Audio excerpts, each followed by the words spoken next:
हास्यास्पद कथा YouTube channel पर मैं धनंजय जैन आप सभी का हार्दिक अभिवादन करता हूँ। दोस्तों,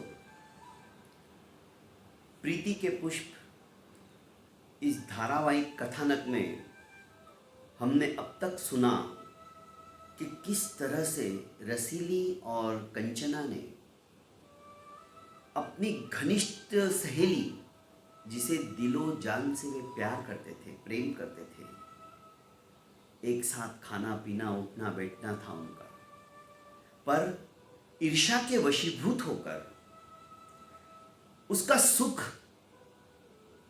अपने से ऊंचा पद ऊंचा ओहदा उन दोनों से नहीं देखा गया और ईर्ष्या के अग्नि के अंदर सब कुछ प्रेम, स्नेह, आत्मीयता, इन गुणों को भस्मीभूत करते हुए वे उससे प्रतिशोध लेने लगी।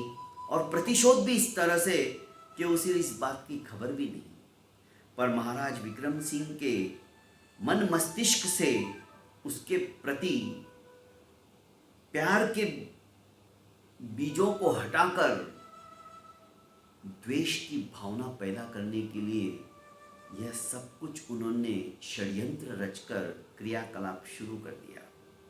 एक बार नहीं, दो बार नहीं, तीसरी बार भी।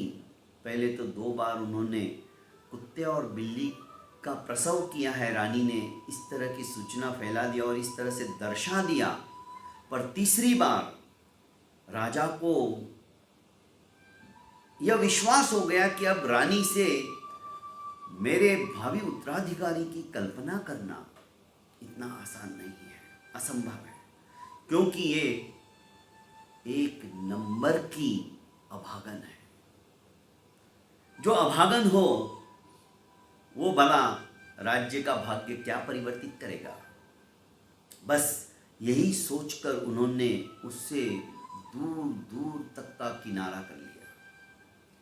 दासियों के आवास निवास स्थान जैसे होते उसमें उसकी रहने की व्यवस्था की गई। बस रानी से एकमात्र सहानुभूति थी, अपनापन था, अपनत्व था, तो वह था सिर्फ और सिर्फ उसकी अंतरंग दासी चतुरा का। चतुरा अपने नामानुरूप चतुर थी। बस उसके मन मस्तिष्क में यही बार बार आ रहा था कि कुत्ते बिल्ली के बच्चे तो कहीं से भी मिल सकते हैं, पर मनुष्य का बच्चा रास्ते में नहीं पड़ा मिलता है। इसका मतलब इन दोनों के साथ में, अर्थात रसीली और कंचना के साथ में तीसरा कोई और जुड़ा हुआ है, क्योंकि इतनी इनकी हिम्मत नहीं है कि शमशान में जाकर नवजात शिशु को जमीन से खोद कर निकाल के लिया है। जरूर कोई तीसरा है। तो क्या कोई पुरुष इनके साथ जुड़ा हुआ है? नहीं, क्योंकि महाराज के दोनों मित्र राजपुरोहित जी और मंत्री जी तो सपने में भी ऐसा घृणित कार्य नहीं सोच सकते हैं, तो करने की तो बहुत दूर की बात रही। तो फिर कोई स्त्री, पर स्त्री कौन हो सकती है? चतुरा सोचती जा रही थी। उसका दिल इस बात को मानने के लिए तैयार ही नहीं था कि नवजात कन्या जो कि मृत है उसे लाना इतना संभव नहीं है।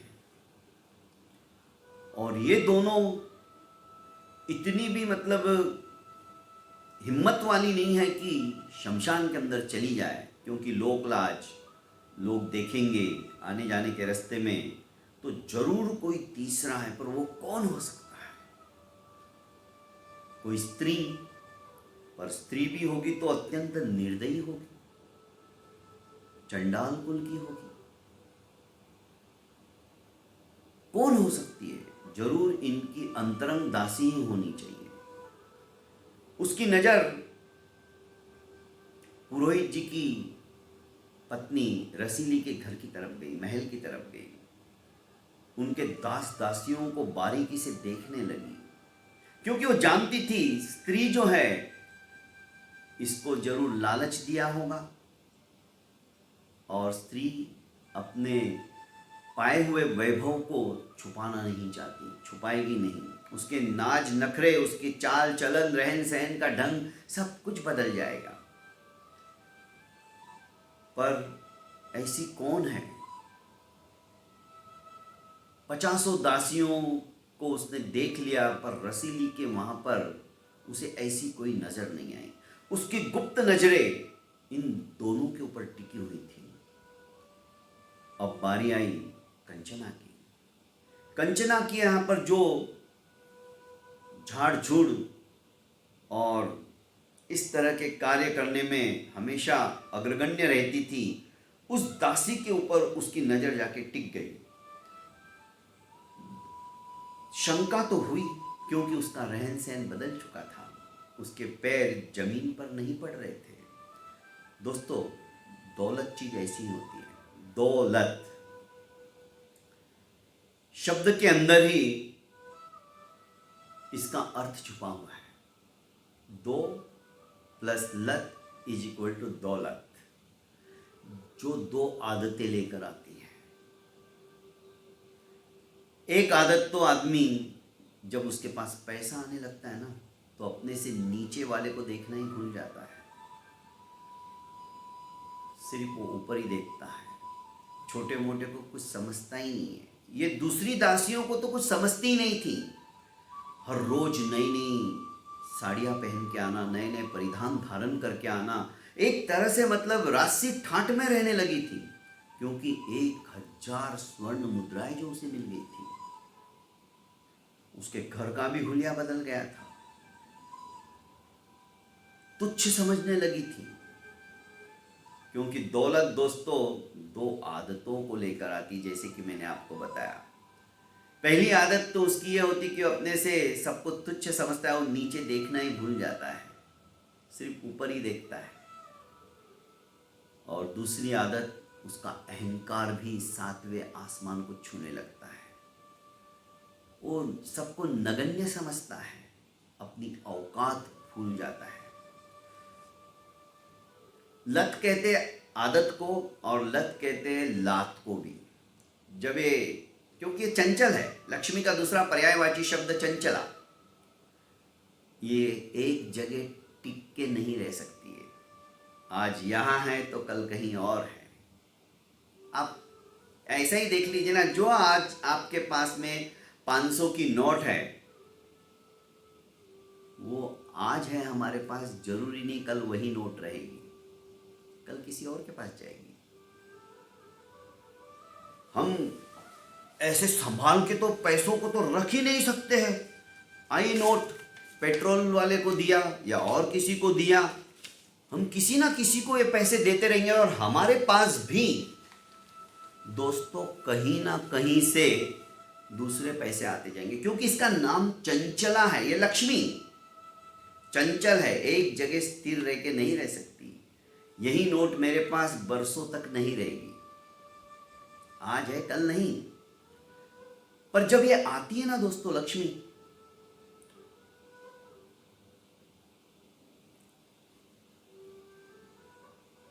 आप दावे के साथ कहता हूं, कमर के ऊपर लात मारती है, क्योंकि उसके दिल के अंदर, उसके हृदय के अंदर एक अहंकार सा जगने लगता है, और कमर के पीछे लात मारती आदमी का सर इस तरह से ऊंचा हो जाता है, वो नीचे देखना ही भूल जाता है,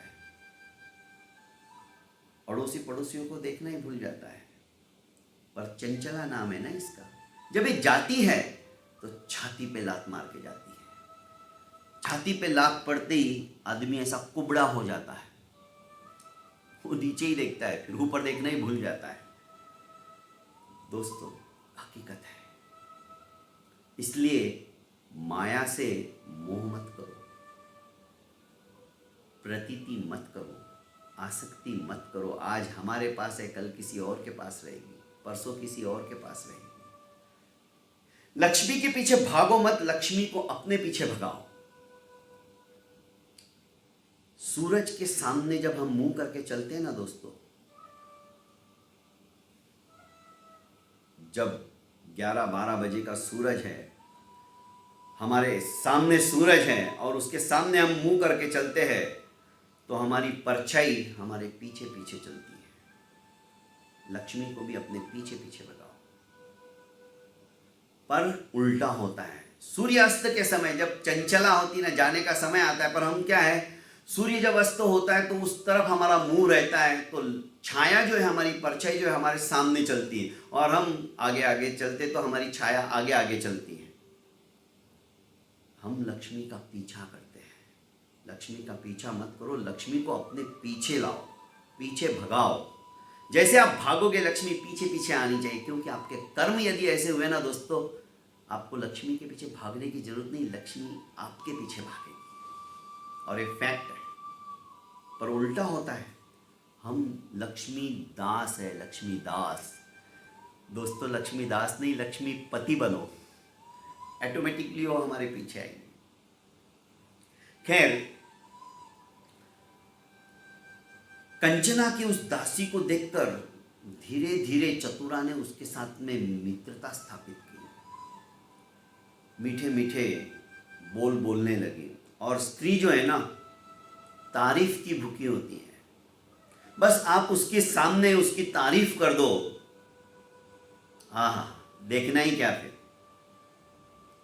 उसे और कुछ नहीं चाहिए, धन दौलत कुछ नहीं चाहिए। यदि तारीफ मिल गई, अरे वाह तुमने क्या सुंदर खाना बनाया आज, ऐसा लगता है बस उंगलियां खा जाऊं। एक बार बीवी की तारीफ करके तो देखो।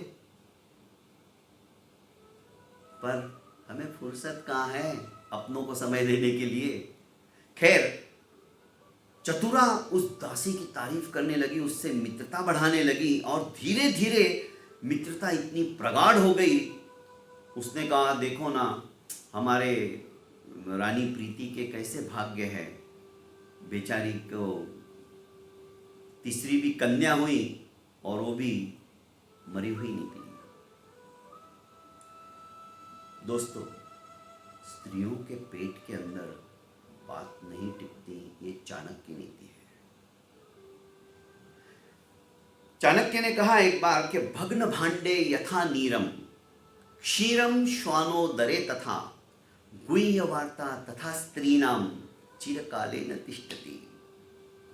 भग्न भांडे, मटका है, पर मटके को एक छोटा सा छेद है नीचे, पानी टिकेगा उसके अंदर? कितना भी पानी भर दो, धीरे धीरे धीरे धीरे धीरे धीरे छेद की वजह से वो पानी सराव हो जाएगा, खत्म हो जाएगा। ज़्यादा समय तक पानी टिक नहीं सकता मटके के अंदर। भग्न भांडे यथा नीरम, जैसे फूटे हुए बर्तन के अंदर नीर टिक नहीं सकता है। क्षीरम श्वानो दरे तथा, क्षीर अर्थात खीर कुत्ते के पेट में पच नहीं सकती। आपको विश्वास नहीं तो खीर खिला के देख लेना, वो वापस वमन कर देगा, उल्टी कर देगा, वो खीर नहीं पचा सकता है। भग्न भांडे यथा नीरम, क्षीरम श्वानो दरे तथा, गुह्य वार्ता तथा स्त्री नाम। इसी तरह कोई गोपनीय बात हो, स्त्री ज्यादा काल तक अपने पेट में टिका के नहीं रह सकती। चिरकाले न तिष्ठति, ज्यादा समय तक वो टिका ही नहीं सकती है।